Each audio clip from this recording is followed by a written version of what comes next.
Welcome to ज्ञान बिंदु classes. मैं इंजीनियर दिनेश। यूट्यूब चैनल ज्ञान बिंदु क्लासेज के ऑनलाइन प्लेटफॉर्म पर आप सभी विद्यार्थियों का हार्दिक अभिनंदन एवं स्वागत करता हूं। हमने रीजनिंग के अंदर एनालॉजी की फर्स्ट क्लास में हिंदी शब्द सादृश्यता के कुछ टाइप्स पढ़े थे। ठीक है, आज हम उनके क्वेश्चंस के बारे में चर्चा करते हैं। देखो, रीजनिंग के अंदर हमने एनालॉजी में आपको कल कुछ टाइप वाइज हमने बताए थे, जैसे नर और मादा।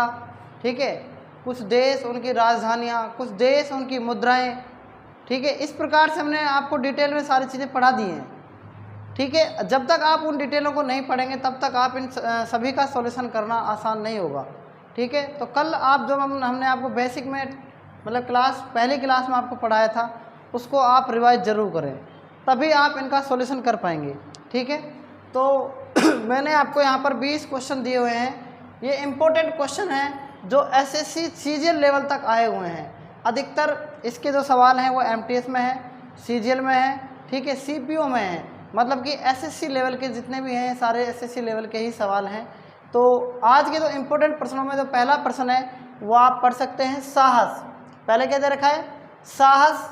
और फिर उसके बाद साहस को क्या कह रखा है? सूर्य कह रहा है, शौर्य कह रहा है। ठीक है, साहस का मतलब क्या है? शौर्य यहाँ पर। तो ऐसे ही अशुभ का मतलब क्या होगा?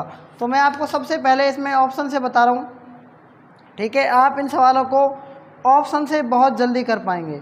ठीक है, ऑप्शन के बगैर इन सवालों को सोल्व करना टफ होगा। तो साहस का मतलब क्या है? यहाँ पर शौर्य है। तो अशुभ का मतलब क्या है यहाँ पर? तो मैं आपको यहाँ पर ऑप्शन बोल रहा हूँ। पहला ऑप्शन इसमें शुभ, दूसरा ऑप्शन है परोपकारी, तीसरा ऑप्शन है मनहूस और चौथा ऑप्शन है दयालु। ये सवाल एसएससी सीएचएसएल में 2022 में आया हुआ है। तो शुभ, परोपकारी, मनहूस, दयालु क्या आना चाहिए इसमें बताओ। देखो, परोपकारी का मतलब क्या होता है? भला करना। और शुभ का मतलब अशुभ जो है, तो अशुभ का विपरीत क्या है? शुभ है। लेकिन ये बताओ साहस का मतलब क्या होता है? वही होता है शौर्य। तो इसमें परोपकारी तो हो नहीं सकता, दयालु हो नहीं सकता, शुभ हो नहीं सकता। तो क्या आना चाहिए इसमें? मनहूस होगा। क्या होगा? मनहूस होगा। ठीक है, तो इसमें जो सही ऑप्शन है वो क्या है? मनहूस है। तो आप यहाँ पर इसका सही आंसर लिख सकते हैं, मनहूस। इसका मतलब क्या होता है पता है? इसका मतलब होता है अशुभ। ठीक है, अशुभ का मतलब क्या होता है? मनहूस। क्योंकि साहस, पराक्रमी, शौर्य ये सारे क्या है? एक ही वर्ड है। सेकंड, पृथ्वी क्या दे रखा है? पृथ्वी के अंदर क्या है बताओ। देखो, पृथ्वी को ग्रह कह रखा है इसने। अब क्या है? पृथ्वी एक प्रकार का ग्रह है क्या? तो चंद्रमा एक प्रकार का क्या हो सकता है बताओ? उपग्रह हो सकता है। चंद्रमा एक प्रकार का क्या हो सकता है? उपग्रह। तो उसका राइट आंसर क्या होगा? उपग्रह होगा। ठीक है, तीसरा क्वेश्चन आप पढ़ें। थर्ड क्वेश्चन, पाडा। पाडा को क्या कह रखा है इसने? बांस। तो कोआला को क्या कहा जाएगा? पहला ऑप्शन है छाल, सेकंड ऑप्शन है इसके अंदर घास, और सी ऑप्शन है इसके अंदर सफ़ेदा, और चौथा ऑप्शन है इसके अंदर मछली। तो देखो, जो पांडा होता है वो क्या है? एक तरीके से बांस होता है क्या? बताओ। इस प्रश्न के अंदर पांडा का मतलब क्या होता है? पांडा क्या है? बांस को खाता है। वैसे ही कोआला किसको खाता है बताओ? सफ़ेदा को खा जाता है। वैसे बांस जल्दी से ख़राब नहीं होता है, लेकिन पांडा किसको खाता है? बांस को खाता है। वैसे ही कोआला किसको खाएगा? सफ़ेदा को खाएगा। किसको खाएगा? सफ़ेदा होता है ना, आपने देखा होगा सफ़ेदा। ठीक है, पांडा बांस को खाता है, इसलिए कोआला किसको खाएगा? सफ़ेदा को। इम्पोर्टेंट प्रश्न है। ठीक है, इसको याद रखना है, ये भी इम्पोर्टेंट है। हंसनी, हंस, जादूगरनी में क्या आएगा? जादूगर। हंसनी मेल फीमेल है, फीमेल मेल, ये भी फीमेल मेल, तो जादूगरनी का क्या आ जाएगा, जादूगर। ठीक है,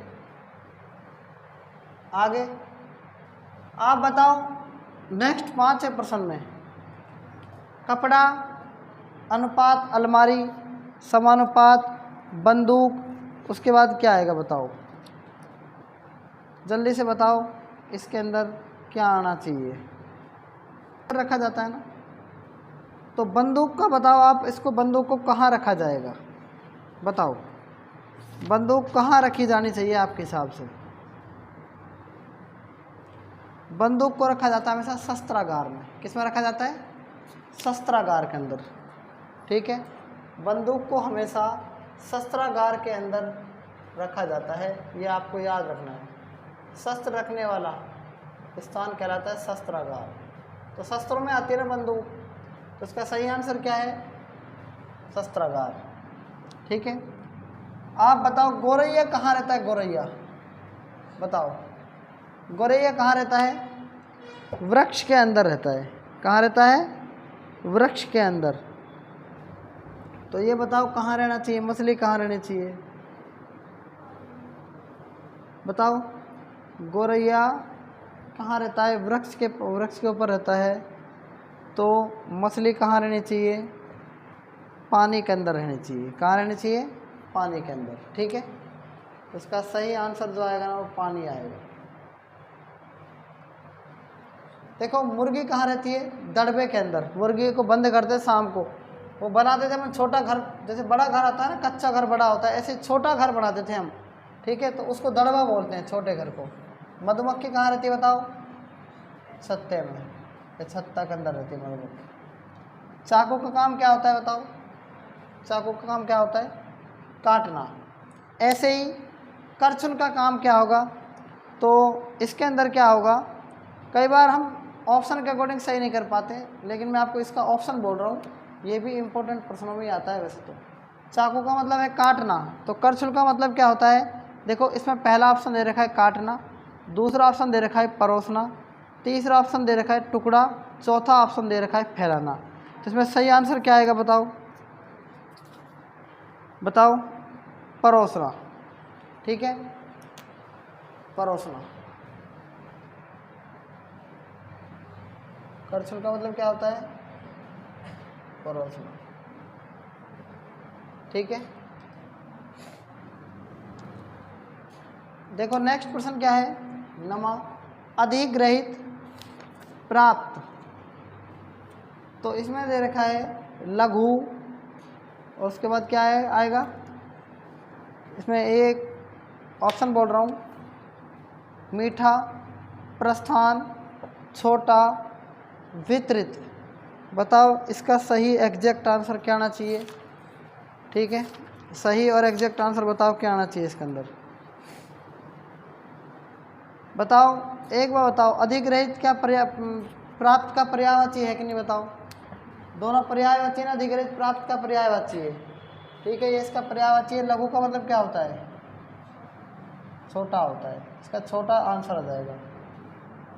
ठीक है, नेक्स्ट 10वां प्रश्न बताओ, गुड़हल। गुड़हल का मतलब क्या होता है बताओ, फूल। आपने देखा भी होगा ऐसा, ये एक फूल होता है। ठीक है, तो इसका मतलब बताओ, कद्दू क्या है बताओ, एक प्रकार का फल है कि नहीं बताओ। कद्दू एक प्रकार के फल में आता है कद्दू। ठीक है ना, कद्दू किस में आता है, फल में आता है। नेक्स्ट 11वां प्रश्न, दर्जी का काम क्या होता है बताओ। दर्जी के हाथ में क्या होती है और पुलिस के हाथ में क्या होती है बताओ। हमेशा पुलिस के हाथ में क्या होती है बताओ ना, पुलिस के हाथ में क्या होनी चाहिए, हथकड़ी होनी चाहिए। ठीक है, दर्जी के पास क्या होती है, सिलाई मशीन। आप इसको यूँ भी कह सकते हैं, आप इसको दूसरी भाषा में कहना चाहें तो और क्या कह सकते हैं बताओ इसको। ये भी CGL 2022 में आया हुआ सवाल है। ठीक है, ये भी CGL 2022 में आया हुआ सवाल है। या आप कह सकते हैं दर्जी सिलाई मशीन का यूज़ करता है, तो इसी प्रकार पुलिस हथकड़ी का उपयोग करती है। किसका करती है? पुलिस हथकड़ी का उपयोग करती है। तो इसका सही आंसर क्या आएगा? हथकड़ी आएगा। ठीक है, हथकड़ी इसका सही आंसर है। नेक्स्ट क्वेश्चन पढ़ो 12।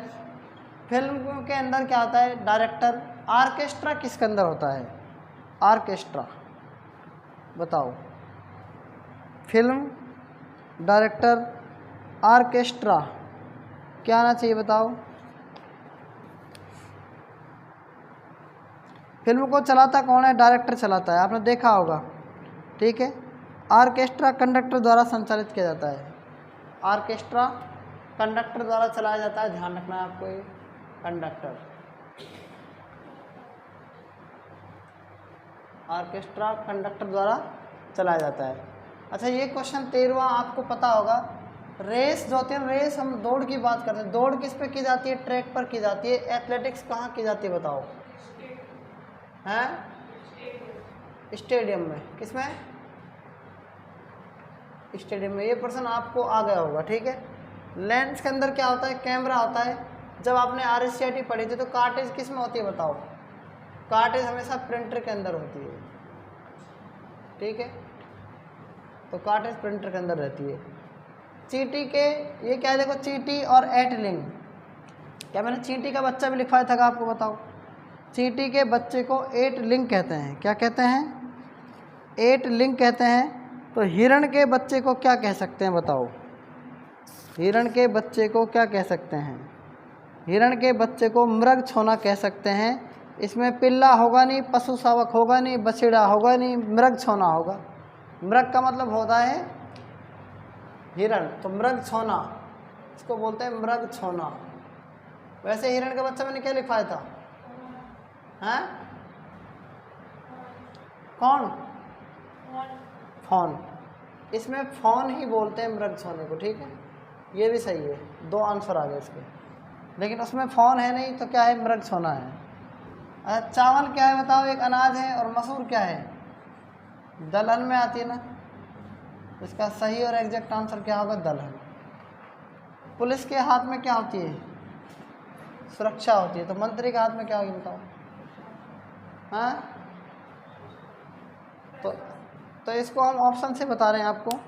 पुलिस के हाथ में सुरक्षा होती है, मंत्री के हाथ में शासन होता है या प्रशासन होता है, आप कह सकते हैं। ठीक है, शासन होता है मंत्री के हाथ में। राजा महाराजाओं के हाथ में पहले क्या होता था? शासन। आज मंत्री और मुख्यमंत्री, प्रधानमंत्री ये आ गए। अष्टभुज का मतलब क्या है? 8। तो सप्तभुज का मतलब क्या होना चाहिए? 7 भुजाएं। कुत्ता, कुतियार, ये नर और मादा हो गए। ऐसे ही घोड़ा के क्या जाएगा? घोड़ी आना चाहिए। ठीक है ना, ये घोड़ी आनी चाहिए। उसके बाद नेक्स्ट, क्रिकेट के अंदर क्या होता है? पिच होता है। क्रिकेट कहाँ खेला जाता है? पिच में। बैडमिंटन कहाँ खेला जाता है? कोर्ट में। ठीक है, तो अब आपको ये समझ में आ गया होगा कि कोर्ट ये है। एक बात और, लगातार यदि आप तैयारी करते रहते हैं तो शब्दों को सीखते हैं, शब्दों की अशुद्धियों को सीखते हैं। ठीक है, तो इनसे भी क्या है? बहुत ज़्यादा फर्क पड़ता है। जब आप कंटिन्यू तैयारी करेंगे तो आपको ये चीज़ें ऑटोमेटिक आने लगेंगी। ऑटोमेटिक आने लगेंगी तो सिलोजिज्म और सादृश्यता और वर्गीकरण, जो एनालॉजी और क्लासिफिकेशन का टॉपिक है, वो दोनों क्या है? लगभग सेम है, मिलते जुलते हैं। और उनके तीनों के टाइप भी सेम है, लेकिन बस फ़र्क ये है, एनालॉजी में सेम पूछा जाता है और वर्गीकरण में तीनों से भिन्न चारों में एक भिन्न पूछा जाता है, मतलब अलग से। ठीक है ना। तो रीजनिंग के अंदर आज आपने एनालॉजी के प्रश्न पढ़े, और एनालॉजी में किसके प्रश्न पढ़े हैं? हिंदी शब्द सादृश्यता। और हिंदी शब्द सादृश्यता हमने जो कल टाइप पढ़े थे, 11 या 12 टाइप जो पढ़े थे, उनसे रिलेटेड हमने ये सारी चीज़ें पढ़ी हैं। ठीक है, आप उनको एक बार ध्यान से और ढंग से पढ़ें, आपको ये और अच्छे से आ जाएगा टॉपिक। ठीक है, तो रीजनिंग में एनालॉजी के अंदर सिर्फ आज तक इतना ही, बाकी हम कल पढ़ेंगे। तब तक के लिए धन्यवाद।